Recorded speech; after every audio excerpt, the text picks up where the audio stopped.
Hi guys, and welcome back to Chemistry 4. We're on week 7. This is week 7, video number 1, and we're kind of continuing with some of the moles to mass, mass to moles type relationships that we were working on in the last video of last week. So this is Chem 4, week 7, video number 1. All right, so we're going to start talking today about chemical equations, and when I say balanced chemical equation, it's kind of synonymous with me saying balanced chemical reaction, okay? So chemical equations, chemical reactions, same idea for me, all right? So first off, chemical equations have two main functions. The first function is they tell you the nature of the reactants and products. For example, is a reactant or a product solid, liquid, gas, or aqueous?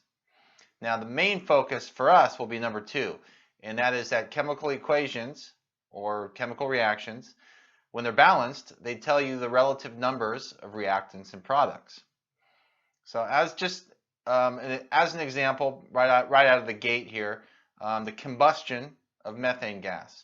So this is a combustion reaction. It's a carbon-hydrogen compound, in this case methane, CH4, in the presence of oxygen, reacting with that oxygen to make carbon dioxide and water. So the reactants are on the left and the products are written on the right. Now, we have to break the bonds in the reactants and we have to form bonds in the products. And this involves changes in energy. So it says bonds in the reactants are broken and then they're rearranged, and then we have bonds in the products being formed. You'll notice that the number of atoms on the left and the number of atoms on the right, the number and types, they all have to be accounted for. So we're going to have to end up balancing this reaction for methane in the presence of O2 yielding CO2 and water. We have to balance this. The law of conservation of mass requires that we balance this. So it says all atoms are present in the reactants must be accounted for in the products. And to do this, we have to balance the equation. Okay, so on top of page 2 of our notes here, I'm going to rewrite that equation. So we have CH4 plus O2 yields or produces CO2 plus H2O. All right, so the first thing I notice is that the oxygens are all over the place. So my carbons match, and I want to give myself 2 hydrogen or 2 waters. And then I add up all the O's on the right, and I realize I need to put a coefficient 2 in front of the oxygen, the O2. All right, we're going to go over all the rules in detail in just a second, but this is just a quick synopsis of how balancing reactions go. So it says H's and O's were not balanced, and then because O's, or the oxygens, were present in more reagents, it was easier to first balance the H's. So what I did was I saw the H2O, I saw the CH4, I put a big old 2.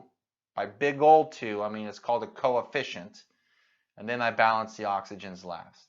So what exactly did I do? What's the process for what I just did? Well, that's what we're going to talk about right now. Some rules. There's only 2 rules, but rule 2 has an A, B, and C. So balancing chemical equations, in other words, balancing chemical reactions. The rules. First rule is an absolute must.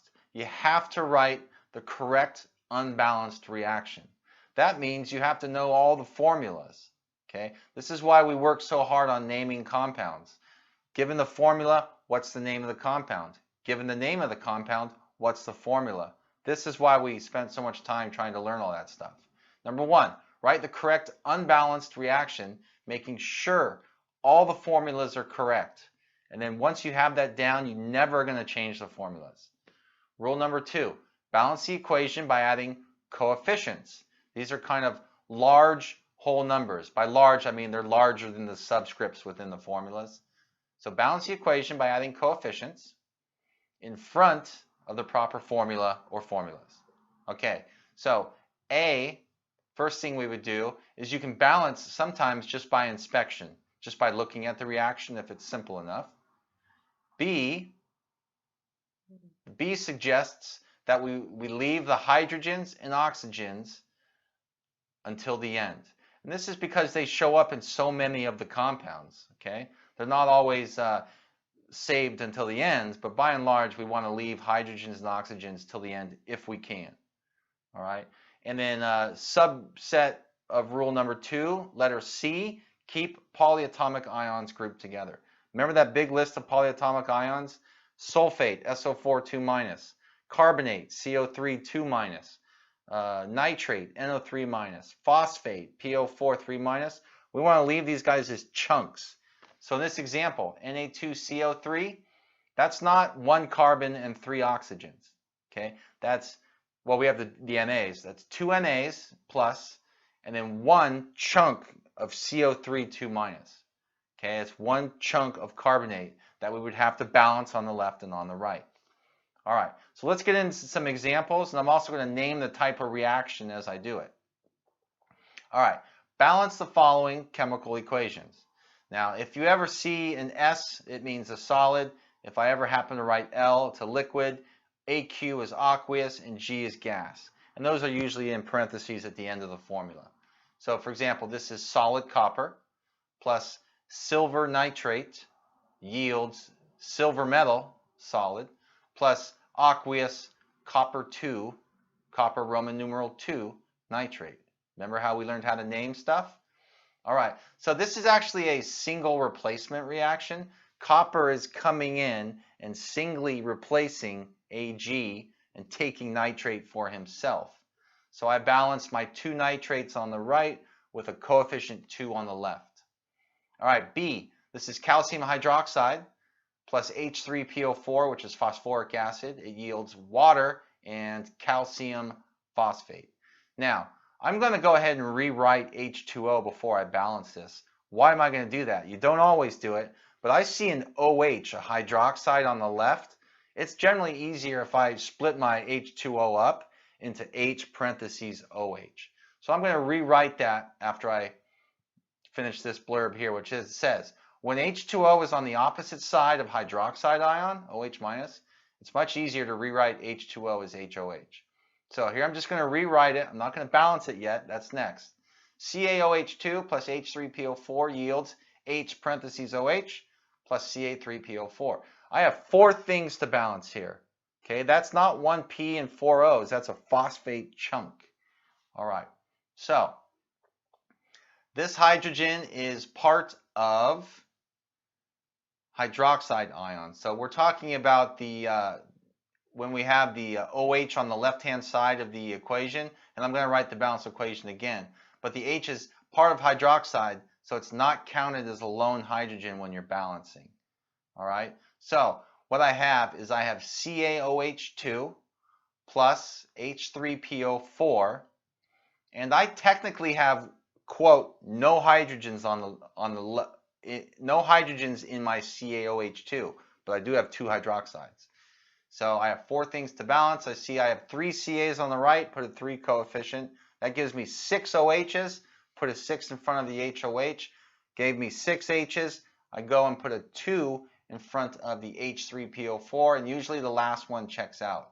If it's taking longer than 3 to 5 minutes to balance an equation, you should erase everything and start again because you're going down the wrong path. This is called a double replacement reaction. You'll see that the first 2 terms, the Ca and the H, are going to doubly replace each other. Ca now goes with the other anion, PO4, while the H now goes with the OH. That's a double replacement reaction. This reaction is a synthesis reaction. Your book calls it a composition. This is 2 things becoming 1. 2 things becoming something that's more sophisticated is a composition reaction. And the S's were more difficult, so I chose to balance them first. 3 and 8, I have to use an 8 and a 3. And then the 16 CR comes at the end. You'll notice I cannot reduce 16, 3, and 8 in C. My coefficients, there was no way to reduce those, otherwise I could, and I should. D, this is where naming is so important because we're not given formulas, we're given a word equation. Sodium bicarbonate, what the heck is that? Do you know the formula? I hope so. That's from chapter 6, remember? Sodium bicarbonate, in the presence of heat, decomposes to sodium carbonate, carbon dioxide, and water. So most of us can draw carbon dioxide and water, but what is sodium bicarbonate and what is sodium carbonate? All right, this is why naming was so important in the last chapter. In the presence of heat, I would tell you that it's just a little triangle above the reaction arrow. We don't need to worry about that at this point. So it says, first, convert this word equation to a formula equation. That makes intuitive sense. So sodium bicarbonate is NaHCO3. It's decomposing. This is a decomposition reaction. It decomposes to Na2CO3, that's sodium carbonate, plus CO2 plus water. Decomposition reactions, when one thing breaks down into two or more less sophisticated formulas. All right, top of the page, and we're going to continue. Two NAs on the right, I put a coefficient 2. Notice I don't change the formulas, I'm just using coefficients. All I needed to do here was put a 2 on the far left. Now, I did not consider HCO3 a bicarbonate chunk and CO32 minus a carbonate chunk because I don't see them on both sides, right? E, AU2S3 plus H2 yields AU plus H2S. You can see that the H is coming in, kicking out AU and taking S for himself. This is a single replacement reaction. This one's a fairly straightforward one to balance. So we have AU2S3 plus 3H2 yields 2AU plus 3H2S. I didn't have to screw with the formulas. I'm not even allowed to screw with the formulas. This is a combustion reaction. So F is FC12H22O11 plus O2 yields CO2 and water. Combustion reaction, right? Now the O's are in several places. In fact, they're in everybody. Everybody has at least one O. So I'm going to save those, okay? What I do see is I have 12 carbons on the left and only one carbon on the right. So I might start by balancing carbon. So C12H22O11 plus O2 yields 12 CO2 plus H2O. And I recognize, so I balance the H's as well, right? So I have 22 H's on the left. That means I have to put a coefficient 11 in front of H2O. Now let me add up all the oxygens on the right. 24 O's in CO2, 11 O's in H2O. That's 35 oxygens on the right, but 11 of them are already buttoned up in the form of C12H22O11. I have to make 24 oxygens out of my O2. So let's put the coefficient 12 in there at the very end. So at the very end, I have C12H22O11 plus 12O2 yields 12 CO2 plus 11 H2O, and that's a combustion reaction. Okay, I did the carbons, then I did the hydrogens, then the oxygens. And that's the usual process for a combustion reaction. All right, G, I see two things combining to form one. This is a combination reaction, also known as a synthesis. Oxygens are in more places than iron, so I balance the iron first.